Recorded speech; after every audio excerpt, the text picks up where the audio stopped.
What's going on, guys? My name's Theoatrix and welcome to my Chambers of Xeric guide on all of the puzzle rooms and demi-bosses. This video covers everything from the skill rooms and easier combat rooms with all of the tips and tricks you'll need to know to raid effectively. The first two are skilling rooms. There'll never be a skilling room that you can't do. There's gonna be always at least one person in the raid that will have the level.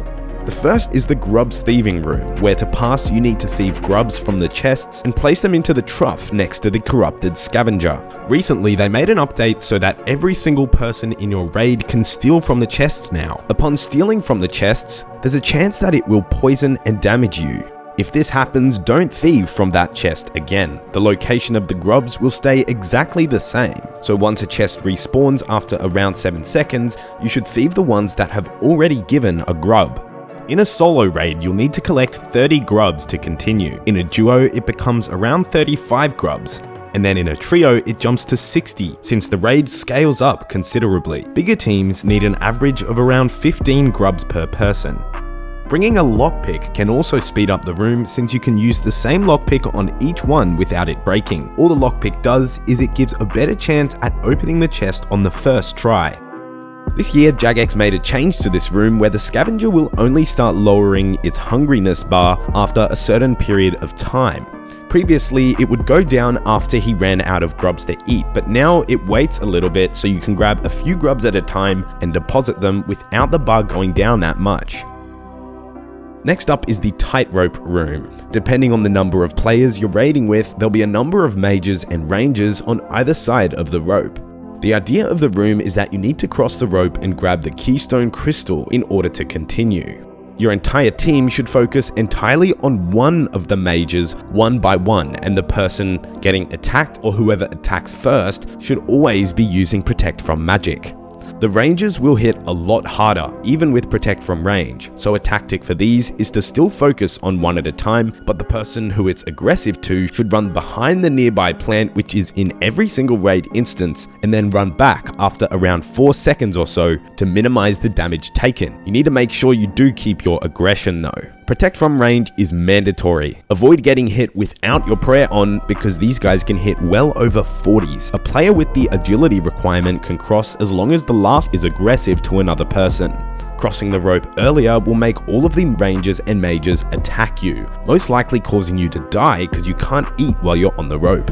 The next room is Guardians, and there's always 2 Guardians, and the only way to deal damage to them is by using a pickaxe. And the pickaxe must be on the smash attack style. As normal, how hard you hit depends on your strength level, but your mining level changes your accuracy, so you'll hit a lot more often with a higher mining level. The Guardians have 2 types of attacks. Firstly, the two-handed slash, then the stomp attack, which deals a 3x3 tile area of damage from the tile that you attacked from. Because of this, the method to kill them is to attack from 3 tiles away and instantly run back. This minimizes the damage taken, and since the pickaxe is pretty slow, it doesn't decrease your damage per second that much. In a group, you'll want to do this tactic in formation, so at the same time as each other. I recommend having a sip of super combat potion and stamina potion before you get started, as well as using piety while you're in the fight. The next room is Ice Demon, and the mechanics of this room are you need to cut the kindling from the trees and then light them in the torches surrounding the demon. After the torches burn long enough, the demon will be unfrozen and ready for battle. There are axes and tinderboxes that now spawn on the ground surrounding the trees, and the tier of axe doesn't affect the chop rate, so there's no point bringing an axe with you into the start of a raid. When cutting, you now get a random number of kindling depending on your woodcutting level, a random amount between 1 and 8 kindling, making this process really fast now. When cutting, you should drop all of your potions or store all of your items into the private chest. You'll need 25 to 30 kindling per person in the raid room, so each person can get about a full inventory and load it up into the unlit braziers. Once they're full and ready, you can light them and the demon will start to defrost. During this time, you need to get ready for the fight. Ice Demon is weak to magic, but isn't overly resistant to melee and ranged, making pretty much any attack style good against him. Before starting the fight, you should have a stat boosting potion, a sip of stamina, and all players should use at least one of their Dragon Warhammer specs or BGS specs, unless Tecton or a very important boss is next. The Ice Demon attacks you depending on what prayer you're using, so if you have Protect from ranged on, he'll actually ranged you and throw big snowballs at you, dealing damage in a 3x3 area.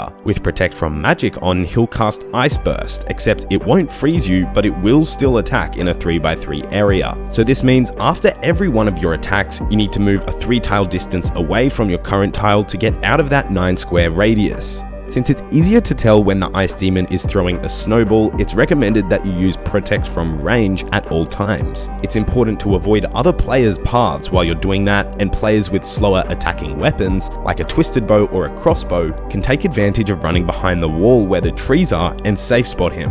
You'll notice that your damage is significantly reduced when you're attacking him. You'll barely see any hits above a 10. Well, he also has a really low number of hit points, usually under 200 depending on the size of the team, so it really won't take long at all.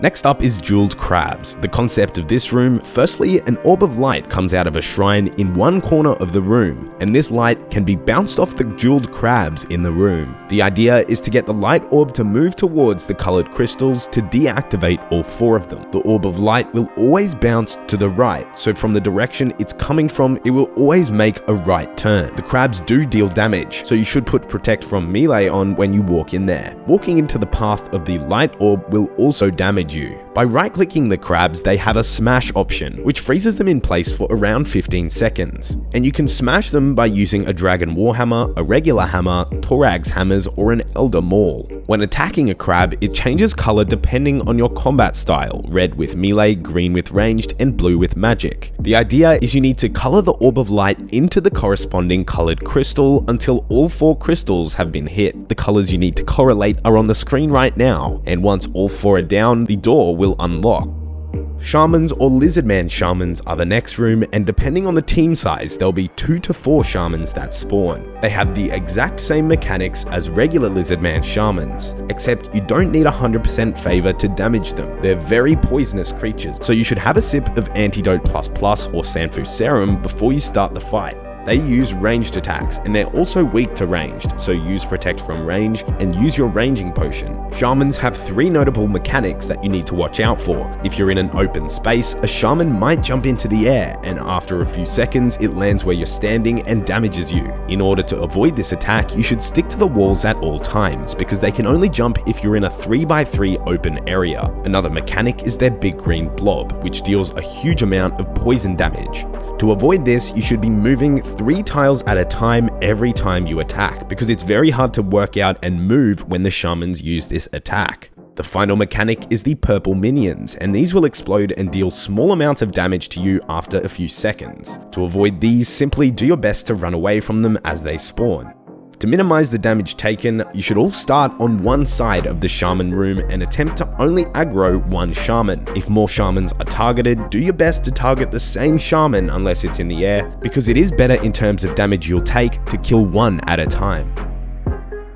The final room for this video is the Skeletal Mystics room. If this room is in your raid, you should always be bringing along a Salve Amulet imbued, since they're skeletons. You should be using ranged in this room to maximize your damage per second, since they are weak to ranged, and also you will want to try attack them one at a time to minimize the damage you take. They have 2 different attack styles, magic and melee, so always stay far away from them and protect from magic. They do swap targets every few seconds, unlike some of the other monsters in this video, so everybody should have their protection prayers on.